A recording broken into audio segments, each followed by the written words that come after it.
اقرأ أخيا ورتل القرآن اصدح بصوتك اسمع الأكوان اقرأ كلام الله. السلام عليكم ورحمة الله وبركاته. الحمد لله رب العالمين والصلاة والسلام على رسول الله وصحبه أجمعين أما بعد. اللهم سبحانك لا علم لنا إلا ما علمتنا إنك أنت العليم الحكيم. رب اشرح لي صدري ويسر لي أمري واحلل عقدة من لساني يفقه قولي. സ്നേഹം നിറഞ്ഞ സഹോദരങ്ങളെ, സഹോദരിമാരെ, പ്രിയപ്പെട്ട സുഹൃത്തുക്കളെ, അത്തഹസ്സുലിൻ്റെ പഠിതാക്കളെ, അള്ളാഹുവിൻ്റെ വലിയ സഹായം കൊണ്ട് സൂറത്തുൽ കഹ്ഫിൻ്റെ അവസാന ഭാഗങ്ങളിലാണ് നമ്മളുള്ളത്. ഈ സൂറത്തിൻ്റെ 95% അതിലധികവും നമ്മൾ പൂർത്തിയാക്കി. അൽഹംദുലില്ലാ, അള്ളാഹുവിനാകുന്നു സർവസ്തുതിയും. കഴിഞ്ഞ ക്ലാസ്സിൽ നമ്മൾ സൂചിപ്പിച്ചിരുന്നു, ഇനി ഉള്ള ആയത്തുകളിൽ വരുന്ന വിഷയങ്ങൾ കുഫാറുകളും മുഅ്മിനുകളും തമ്മിലുള്ള വ്യത്യാസവും അവർക്ക് അള്ളാഹുവിൻ്റെ അടുക്കൽ കിട്ടുന്ന കൂലിയും അവിശ്വാസികൾക്ക് അള്ളാഹുവിൻ്റെ അടുത്തുള്ള ശിക്ഷയുമൊക്കെയാണ്. 102 ആയത്താണ് ഇനി നമുക്ക് പഠിക്കാനുള്ളത്. എല്ലാവരും ആയത്തൊന്ന് ശ്രദ്ധിക്കുക. അഫഹസിബല്ലദീന കഫറൂ അൻ യത്തഖിദൂ ഇബാദി മിൻ ദൂനി ഔലിയാ ഇന്നാ അഅ്തദ്നാ ജഹന്നമ ലിൽ കാഫിരീന നുസുല. എന്താണ് ഇവിടെ അള്ളാഹു പറയുന്നത്? എനിക്കു പുറമെ എൻ്റെ അടിമകളെ, എൻ്റെ ദാസന്മാരെ ഔലിയാക്കളായി, രക്ഷാകർത്താക്കളായി സ്വീകരിക്കാമെന്ന് അവിശ്വാസികൾ വിചാരിച്ചിരിക്കുകയാണോ? തീർച്ചയായും കുഫാറുകൾക്ക്, അവിശ്വാസികൾക്ക് സൽക്കാരം നൽകുവാനായി നാം നരകത്തെ ഒരുക്കി വച്ചിരിക്കുന്നു. വല്ലാത്തൊരു ആയത്താണത്. ഹസിബ യഹ്സബു എന്ന് പറഞ്ഞാൽ കരുതുക, വിചാരിക്കുക എന്നൊക്കെയാണ് അർത്ഥം. അഫ ഹസിബല്ലദീന കഫറൂ, കാഫിറുകളായ ആളുകൾ വിചാരിച്ചിരിക്കുകയാണോ, അവിശ്വാസികൾ വിചാരിച്ചിരിക്കുകയാണോ? ഇത്തഖദ യത്തഖിദു എന്ന് പറഞ്ഞാൽ സ്വീകരിക്കുക. അൻ യത്തഖിദൂ ഇബാദി, അവർക്ക് എൻ്റെ അടിമകളെ സ്വീകരിക്കാമെന്ന്. അബ്ദുൻ എന്ന് പറഞ്ഞാൽ അടിമ, അതിൻ്റെ ജംആണ്, ബഹുവചനമാണ് ഇബാദുൻ, അടിമകൾ. ഇബാദി, എൻ്റെ അടിമകൾ. മിൻ ദൂനി ഔലിയ, എനിക്കു പുറമെ ഔലിയാക്കളായി എൻ്റെ അടിമകളെ സ്വീകരിക്കാമെന്നാണോ അവിശ്വാസികൾ വിചാരിച്ചിരിക്കുന്നത്? ഇന്നാ അഅ്തദ്നാ ജഹന്നമ ലിൽ കാഫിരീന നുസുല, തീർച്ചയായും കാഫിറുകൾക്ക് നാം നരകം ഒരുക്കി വച്ചിട്ടുണ്ട് അവർക്കുള്ള സൽക്കാരമായി. നുസുൽ എന്ന് പറഞ്ഞാൽ സൽക്കാരം, വിരുന്ന് എന്നൊക്കെയാണ് അർത്ഥം. ഇനി പ്രിയപ്പെട്ടവരെ, നമുക്ക് ഈ ആയത്തിൻ്റെ വിശദീകരണങ്ങളിലേക്ക് പോകാം. ഇമാം സഅദി റഹിമഹുല്ലാഹു തആല പറയാണ്, മുശ്രിക്കുകളായ ആളുകളുടെ വാദത്തിനുള്ള മറുപടിയാണ് ഈ ആയത്ത്. അവർക്കെതിരെയുള്ള തെളിവാണിത്. കാരണം അവർ പറയുന്നത് എന്താണ്? ഞങ്ങൾ ഔലിയാക്കളെ വിളിക്കുന്നു, ഞങ്ങൾ അമ്പിയാക്കളെ വിളിക്കുന്നു, അവരോട് പ്രാർത്ഥിക്കുന്നു. എന്തിനു വേണ്ടിയിട്ടാണ്? അവർ അള്ളാഹുവിനോട് ഞങ്ങളുടെ കാര്യങ്ങൾ പറയും, അവർ ഞങ്ങളെ രക്ഷപ്പെടുത്തും, നാളെ ഇവരൊക്കെ ഞങ്ങൾക്ക് ഉപകാരപ്പെടും.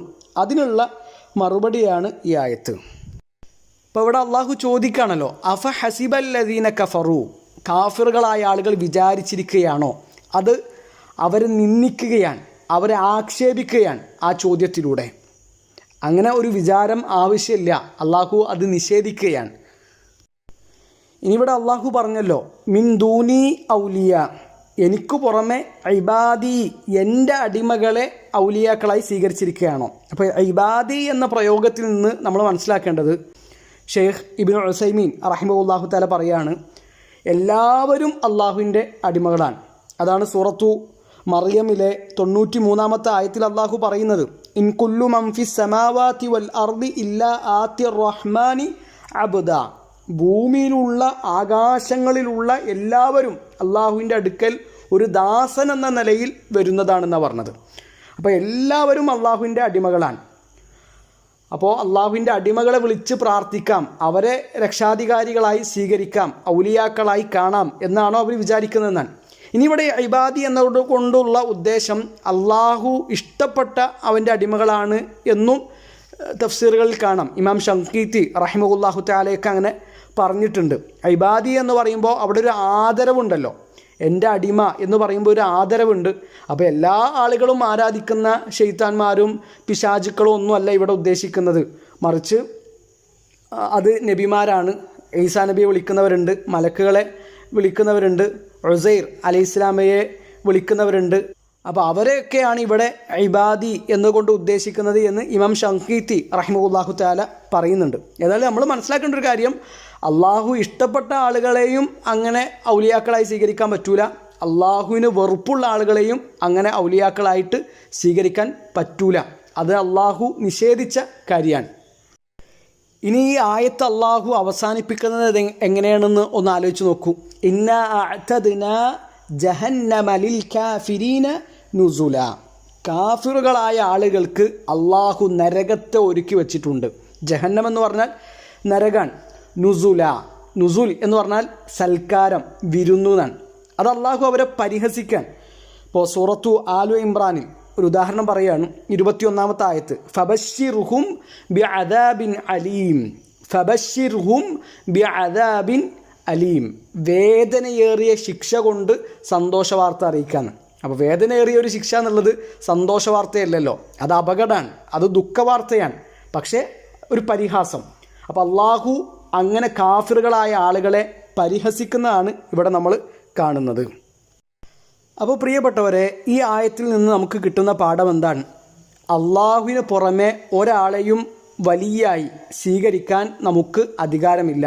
അള്ളാഹുവിൻ്റെ അടിമകളെ അങ്ങനെ വലിയായി സ്വീകരിക്കാൻ പറ്റുമെന്ന് നിങ്ങൾ വിചാരിച്ചിരിക്കുകയാണോ എന്ന് നിഷേധഭാവത്തിൽ അള്ളാഹു കാഫിറുകളായ ആളുകളെ ചോദ്യം ചെയ്യുകയാണ്. അങ്ങനെ സ്വീകരിച്ച ആളുകൾക്ക് അള്ളാഹു എന്തൊരുക്കിയിട്ടുണ്ട്? നരകം ഒരുക്കി വച്ചിട്ടുണ്ട്. ഇവിടെ നമ്മൾ ശരിക്ക് ശ്രദ്ധിക്കേണ്ട ഒരു കാര്യമാണ്, ഷിർക്ക് ജീവിതത്തിൽ സംഭവിച്ചാൽ അള്ളാഹുവിന് നൽകേണ്ട ഒരു സ്ഥാനം, അള്ളാഹുവിനുള്ള ഒരു അവകാശം, അത് വേറൊരാൾക്ക് നമ്മൾ വകവെച്ചു കൊടുത്താൽ നമ്മുടെ കാര്യം കട്ടപ്പുകയാണ്. കാരണം നമുക്ക് രക്ഷപ്പെടാൻ കഴിയൂല. ഒരാളുടെ ജീവിതത്തിൽ ഷിർക്ക് വന്നു, അയാൾ അങ്ങനെ മരിച്ചു, ഷിർക്കിലായിക്കൊണ്ട് മരിച്ചു, അയാൾ കാലാകാലം നരകത്തിലാണ്. എന്നാൽ ഒരാൾക്ക് തൗഹീദ് ഉണ്ട്, ഷിർക്ക് അയാളുടെ ജീവിതത്തിൽ ഉണ്ടായിട്ടില്ല, വേറൊരുപാട് തെറ്റുകൾ ചെയ്തിട്ടുണ്ട്, ആ തെറ്റുകൾക്കുള്ള ശിക്ഷ അള്ളാഹുവിൻ്റെ തീരുമാനപ്രകാരം ചിലപ്പോൾ അയാൾക്ക് അള്ളാഹു പുറത്തു കൊടുക്കാം. അതല്ല എങ്കിൽ ആ ശിക്ഷ കഴിഞ്ഞാൽ അയാൾക്ക് സ്വർഗത്തിലേക്ക് എത്താൻ പറ്റും. എന്നാൽ ഷിർക്ക് സംഭവിച്ചിട്ടുണ്ടെങ്കിലോ അയാൾ ഒരിക്കലും നരകത്തിൽ നിന്ന് രക്ഷപ്പെടുകയില്ല. തൗബ ചെയ്യാതെ മരിച്ചാൽ, അള്ളാഹു പുറത്തു കൊടുത്തിട്ടില്ല എങ്കിൽ, അയാൾ തൗബ ചെയ്തിട്ടില്ല എങ്കിൽ അയാൾ കാലാകാലം നരകത്തിലാണ്. അതിനുശേഷമുള്ള ആയത്ത് 103-ാമത്തെ വചനം ശ്രദ്ധിക്കുക. കുൽ ഹൽ നുനബ്ബിഉകും ബിൽ അഖ്സരീന അഅ്മാല. കുൽ, നബിയെ പറയുക. ആരോടാ പറയേണ്ടത്? നബിയെ നിങ്ങളുടെ ഉമ്മത്തിന് പറഞ്ഞു കൊടുക്കുക, എല്ലാവരോടും പറയുക.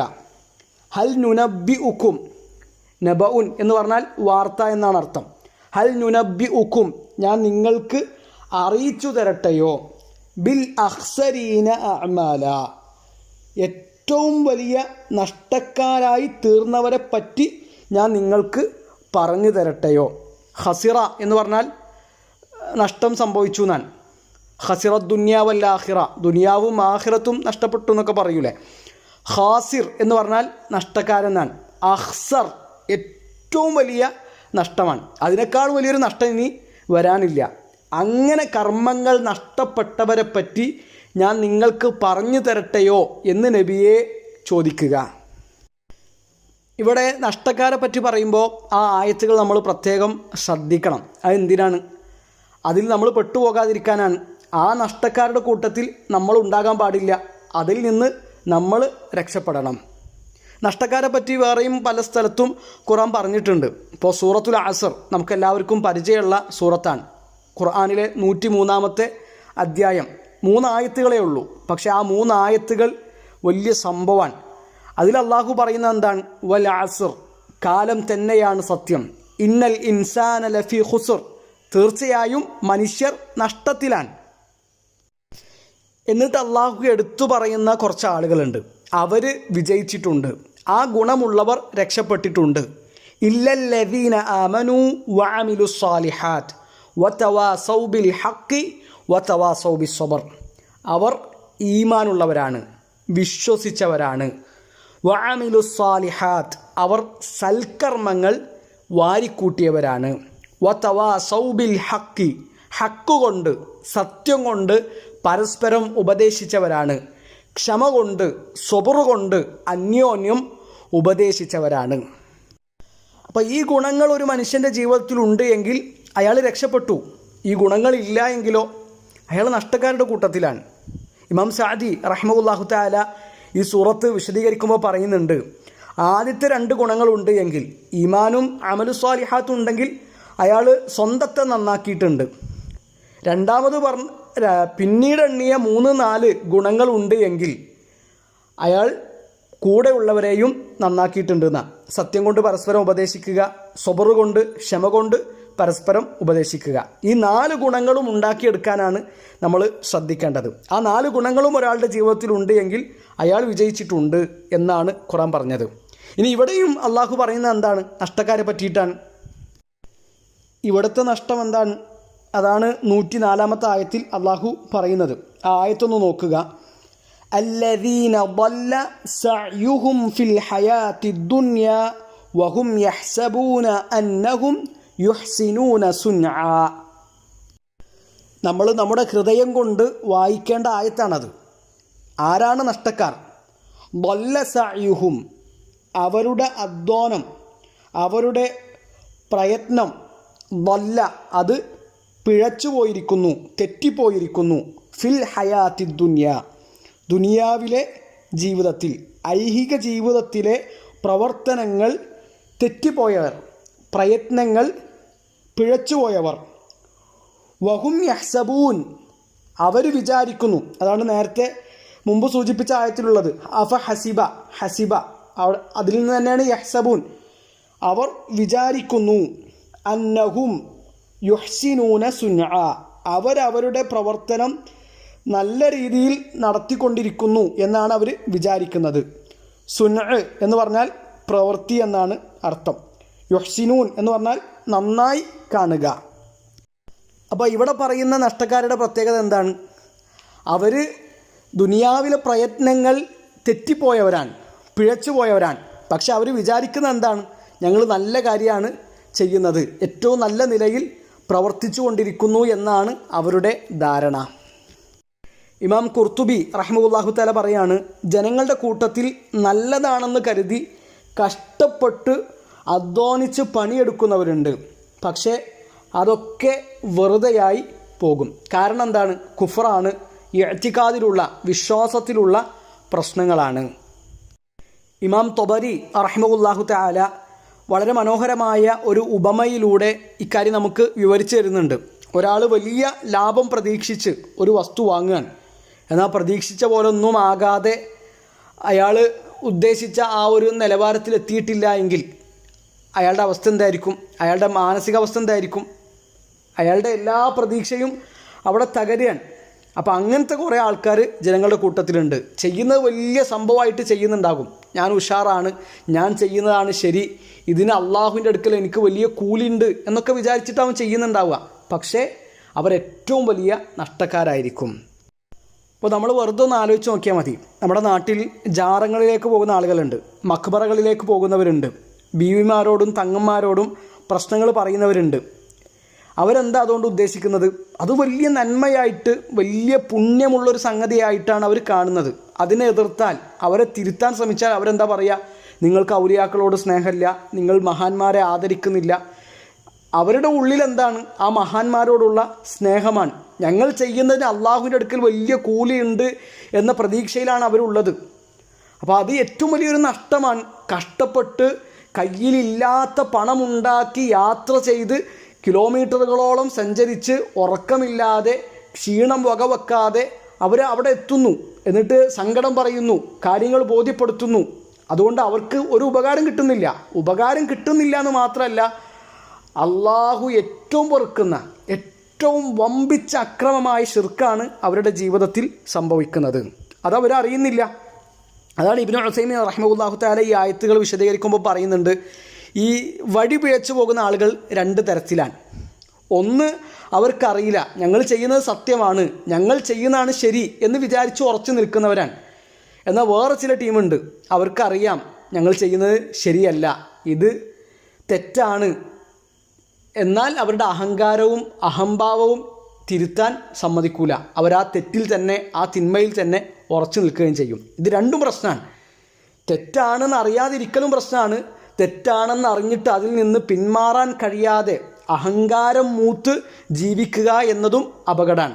ഈ രണ്ട് അപകടങ്ങളിൽ നിന്നും രക്ഷപ്പെടാനാണ് നമ്മൾ പരിശ്രമിക്കേണ്ടത്, അള്ളാഹുവിനോട് പ്രാർത്ഥിക്കേണ്ടത്. അള്ളാഹു നമ്മളെല്ലാവരെയും കാത്തുരക്ഷിക്കട്ടെ. ഈ പ്രിയപ്പെട്ടവരെ, ഇമാം ഖുർത്തുബി റഹിമഹുല്ലാഹു തആല അല്ലദീന ളല്ല സഅയുഹും എന്ന ആയത്ത് വിശദീകരിക്കുമ്പോൾ ഇബ്നു അബ്ബാസ് റളിയല്ലാഹു അൻഹു പറഞ്ഞൊരു കാര്യം എടുത്തു കൊടുക്കുന്നുണ്ട്. അവിടെ ഉദ്ദേശിക്കുന്നത് മക്കയിലെ മുശ്രിക്കുകളാണ് എന്ന് ഇബ്നു അബ്ബാസ് റളിയല്ലാഹു അൻഹു പറയുന്നുണ്ട്. ശരിക്ക് മക്കയിലെ മുശ്രിക്കുകളുടെ വിശ്വാസം എന്തായിരുന്നു? അവർ എന്തിനാണ് അള്ളാഹു അല്ലാത്തവരെ വിളിച്ചത്? നമ്മൾ അഖീദ പഠന സമയത്ത് വിശദമായിട്ട് ആ കാര്യങ്ങൾ പറഞ്ഞതാണ്. അവർ പറഞ്ഞത് എന്താണ്? ഹൗലായി ശുഫാഉന ഇൻദല്ലാഹ്, ഇവർ അള്ളാഹുവിൻ്റെ അടുക്കൽ ഞങ്ങൾക്ക് വേണ്ടി ശുപാർശ പറയും. അപ്പോൾ തന്നെ യുഖർരിബുന ഇലല്ലാഹി സുൽഫ, അള്ളാഹുലേക്ക് ഞങ്ങൾ അടുപ്പിക്കുന്നതാണ്. അപ്പോൾ ഇതൊക്കെ നല്ല സംഗതിയാണെന്ന് വിചാരിച്ചിട്ടാണ് അവർ ചെയ്യുന്നത്. പക്ഷേ അത് ഏറ്റവും വലിയ നഷ്ടമാണ് അവർക്കുണ്ടാക്കുന്നത്. ഏതായാലും പ്രിയപ്പെട്ടവരെ, ഇനി ബാക്കിയുള്ള ഭാഗങ്ങളിലേക്ക് ഇൻഷാ അല്ലാഹ് അടുത്ത ക്ലാസ്സിൽ നമുക്ക് വിശദമായിട്ട് പോകാം. ഇപ്പോൾ ഇത്രയും പറഞ്ഞതിൽ നിന്ന് നമ്മൾ അടിവരയിട്ട് മനസ്സിലാക്കേണ്ട ഒരു കാര്യം, വിശ്വാസമില്ല എങ്കിൽ, ജീവിതത്തിൽ ശിർക്ക് സംഭവിച്ചാൽ അയാൾ ഏറ്റവും വലിയ നഷ്ടക്കാരനാണ്. വിശ്വാസമില്ലാതെ ഒരാൾ എത്ര ചെയ്തിട്ടും ഒരു കാര്യമില്ല. ഇപ്പം നിങ്ങൾ ആലോചിക്കുക, ഒരാളുടെ മുഖത്ത് നോക്കി ചിരിച്ചാൽ നമുക്ക് കൂലിയാണ്. നമ്മളുടെ കാലിലൊരു മുള്ളു തറച്ചാൽ അതിന് നമുക്ക് കൂലിയുണ്ട്. നമ്മുടെ ഭാര്യയുടെ വായിലേക്ക് ഒരു ഉരുള വെച്ചു കൊടുക്കുമ്പോൾ അതിൽ നമുക്ക് പുണ്യമുണ്ട്. ഒന്നും വേണ്ട, ഭാര്യയും ഭർത്താവും ശാരീരിക ബന്ധത്തിൽ ഏർപ്പെടുമ്പോൾ അതിനുപോലും കൂലിയുണ്ട്, പുണ്യമുണ്ട് എന്നാണ്. അതുപോലും സ്വതക്കയാണെന്നാണ് അള്ളാഹുവിൻ്റെ റസൂൽ സല്ലല്ലാഹു അലൈഹി വസല്ലം പഠിപ്പിച്ചിട്ടുള്ളത്. അപ്പോൾ ആ കൂലി കിട്ടണമെങ്കിൽ നമുക്ക് വിശ്വാസം വേണം. വിശ്വാസം ഇല്ലാതെ ഒരാൾ എത്ര തലകുത്തി മറിഞ്ഞിട്ടും ഒരു കാര്യമില്ല. അയാളുടെ അധ്വാനം, അയാളുടെ കഷ്ടപ്പാട്, അയാളുടെ വിയർപ്പ്, അയാൾ ഉറക്കമൊഴിച്ചത്, അയാൾ യാത്ര ചെയ്തത്, അയാൾ ക്ഷീണിച്ചത്, അയാൾ വിയർത്തത് ഒക്കെ വെറുതെയാണ്. അപ്പോൾ നമ്മുടെ വിശ്വാസം ശരിയായിരിക്കണം. ഷിർക്കിൽ നിന്ന് നമ്മൾ അകന്നു നിൽക്കണം. ഷിർക്കിൻ്റെ ഒരു ലെവലേശം, ഒരു ചെറിയ ലാഞ്ചന പോലും നമ്മുടെ ജീവിതത്തിൽ ഉണ്ടാകരുത് എന്ന ഓർമ്മപ്പെടുത്തലുകളാണ് ഈ ആയത്തുകൾ നമുക്ക് നൽകുന്നത്. ഏതായാലും പ്രിയപ്പെട്ടവരെ, അടുത്ത ക്ലാസ്സുകളിൽ നമുക്ക് അടുത്ത ഭാഗങ്ങളിലേക്ക് വിശദമായിട്ട് പോകാം. അള്ളാഹു കൂടുതൽ അറിയാനും പഠിക്കാനും നമ്മളെ സഹായിക്കട്ടെ. അഖൂലു ഖൗലി ഹാദാ അസ്തഗ്ഫിറുല്ലാഹ ലി വലക്കും വലിജമീഇൽ മുസ്ലിമീൻ. അസ്സലാമു അലൈക്കും വറഹ്മത്തുള്ളാഹി വബറകാതുഹു.